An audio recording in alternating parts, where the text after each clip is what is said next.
नागपूरमधील राजभवनामध्ये नव्या मंत्र्यांच्या शपथविधीची जय्यत तयारी सुरू झाली आहे आणि थोड्याच वेळात शपथविधी सोहळ्याला सुरुवात सुद्धा होणार आहे। मुख्यमंत्री कार्यालयाच्या प्रधान सचिव अश्विनी भिडे आणि सचिव श्रीकर परदेशी राजभवनामध्ये दाखल झाले आणि राजभवनाच्या बाहेरून ही दृश्य राजभवनामधून शपथविधीची तयारी कशा प्रकारे करण्यात आलेली आहे याची ही थेट ताजी दृश्य आपण पाहतोय नागपूरमधून। आपण पाहिलं की 12 वाजल्यापासूनच मुख्यमंत्री देवेंद्र फडणवीस हे सुद्धा नागपूरमध्ये दाखल झाले आणि आज जो शपथविधी होणार आहे त्या सोहळ्याची जय्यत तयारी केल्याचं पाहायला मिळत आहे। अधिकची माहिती घेऊयात आमचे प्रतिनिधी सुशांत सावंत आपल्या सोबत आहेत। सुशांत, आपण पाहतोय राजभवन खूप मोठ्या प्रमाणात सजवण्यात आलेलं आहे आणि काय भावना आहेत नागपूरकरांच्या? रिद्धी, आपण जर बघितलं असेल तर 1991 नंतर खरं तर दुसऱ्यांदा अर्थात मंत्रिमंडळ विस्तार जो आहे तो नागपुरात होता आणि या ठिकाणी आपण जर पाहिलं असेल तर जवळपास 39 मंत्री जे आहेत ते मंत्रिपदाची शपथ घेतील आणि त्याची ही जय्यत तयारी आपल्याला या ठिकाणी पाहायला मिळते। महत्त्वाचे प्रमुख अधिकारी जे आहेत ते या ठिकाणी पाहणी करतायत, माईक टेस्टिंग चालू आहे, कारण भव्य दिव्य असा शपथविधी सोहळा जो आहे तो फडणवीस सरकारचा या ठिकाणी होणार आहे। 4 वाजता खरं तर विस्ताराला सुरुवात होणार आहे, शपथविधी सोहळ्याला सुरुवात होणार आहे आणि सगळे नवनिर्वाचित मंत्री जे आहेत ते या ठिकाणी, हे राजभवनचं नागपूर आहे, या ठिकाणी खरं तर शपथ घेणार आहे। काही वेळातच राज्याचे मुख्यमंत्री देवेंद्र फडणवीस असतील, उपमुख्यमंत्री एकनाथ शिंदे असतील, उपमुख्यमंत्री अजित पवार, त्याचसोबत सगळे नवनियुक्त मंत्री जे आज खऱ्या अर्थाने मंत्री पदाची जी आहे ती शपथ घेणार आहेत ते या ठिकाणी येतील आणि त्यासाठी ही आसन व्यवस्था जी आहे ती या ठिकाणी करण्यात आली आहे। आपण जर या ठिकाणी जर बघितलं असेल रिद्धी, तर आमदारांसाठी बसण्याची एक वेगळी व्यवस्था, आसन व्यवस्था इथे या ठिकाणी करण्यात आलेली आहे। त्याचसोबत जे नवनियुक्त मंत्री आहेत त्यांच्यासाठी एक वेगळी आसन व्यवस्था करण्यात आलेली आहे, खासदारांसाठी एक वेगळी आसन व्यवस्था या ठिकाणी करण्यात आली आहे। त्याचसोबत या ठिकाणी विशेष अतिथी यांच्यासाठी देखील एक आसन व्यवस्था जी आहे ती करण्यात आली। राजभवन परिसरातील बाहेर जे मैदान आहे त्या गार्डनमध्ये खऱ्या अर्थानं हा शपथविधी सोहळा जो आहे तो होतोय। उद्यापासून राज्याचं हिवाळी अधिवेशन जे आहे ते सुरू होतं आणि त्याआधी खऱ्या अर्थानं शपथविधी सोहळा पार पडतोय। अर्थातच हा शपथविधी खरं तर 14 तारीखला होणार होता, मात्र हिवाळी अधिवेशन असल्यामुळे सगळे आमदार, सगळे मंत्री जे असतील, संभाव्य मंत्री होते ते नागपुरात असेल, याचमुळे कुठेतरी हा सोहळा जो आहे तो नागपूरमध्ये घेण्यात आलेला आहे। याआधी 1991 साली जो आहे तो छगन भुजबळ यांचा याच ठिकाणी शपथविधी सोहळा जो आहे तो पार पडला होता आणि त्यानंतरचा हा मोठा भव्य दिव्य असा शपथविधी सोहळा आहे आणि त्यासाठीच खऱ्या अर्थानं ही तयारी करण्यात येते। आपण पाहिलं असाल तर भाजपकडून जवळपास 19 मंत्री जे आहेत ते मंत्रिपदाची शपथ घेणार आहेत।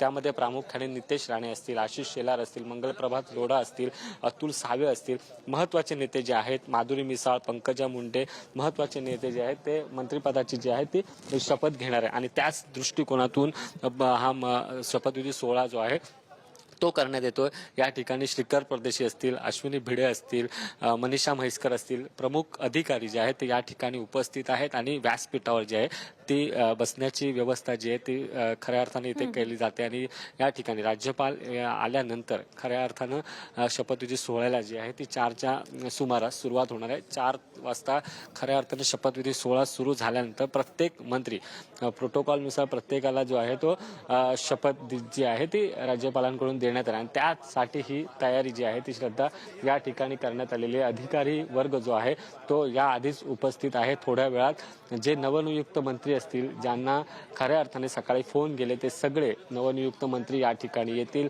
आणि मंत्रिपदाची शपथ घेतील आणि हा संपूर्ण राजभवन परिसरातील लॉन आहे, परिसर आहे, या ठिकाणी आता माजी खासदार असतील, काही आमदार असतील, ते या ठिकाणी यायला सुरुवात झालेली आहे, कारण हा भव्य दिव्य असा हा शपथविधी सोहळा नागपुरात जवळपास 33 वर्षानंतर होतोय।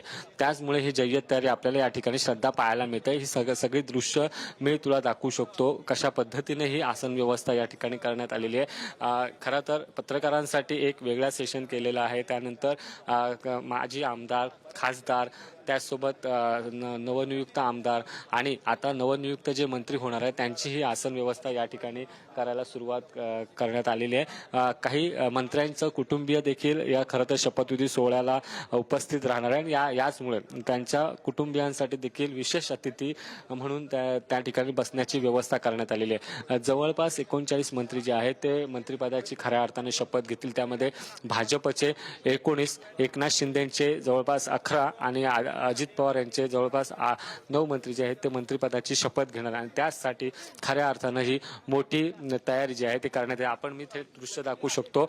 रवींद्र चव्हाण हे देखील या ठिकाणी आलेले आहेत. त्यांचा मंत्रिमंडळात जरी समावेश नसला तरी त्यांच्याकडे प्रदेश अध्यक्षपदाची धुरा जी आहे ती देण्यात येणार आहे. प्रमुख महत्त्वाचे ते नेते आहेत.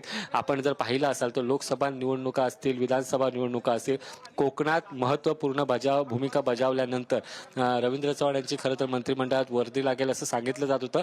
मात्र रवींद्र चव्हाण यांना मंत्रिमंडळात न घेता त्यांच्याकडे भाजप प्रदेशची महत्त्वपूर्ण जबाबदारी जी आहे ती देण्यात येणार आहे. आपण थेट दृश्य बघू शकतो. या ठिकाणी रवींद्र चव्हाण या ठिकाणी आलेले आहेत आणि खऱ्या अर्थाने सगळे अधिकारी देखील या ठिकाणी उपस्थित आहेत. आणि श्रद्धा जर बघितलं असेल तर 4 वाजता हा शपथविधी सोहळा जो आहे तो सुरू होणार आहे. राज्यपाल या ठिकाणी आल्यानंतर मुख्यमंत्री, दोन्ही उपमुख्यमंत्री या ठिकाणी आल्यानंतर खऱ्या अर्थाने हा शपथविधी सोहळा सुरू होणार आहे. श्रद्धा, निश्चित नाही आपण बघतोय आणि भव्य हा राजभवनातला सोहळा होतोय, त्याची तयारी सुरूच आहे आणि नेते सुद्धा नागपूरमध्ये पोहोचलेले आहेत आणि त्याच पार्श्वभूमीवर हे सगळे अपडेट्स तुमच्यापर्यंत पोहोचवत राहू.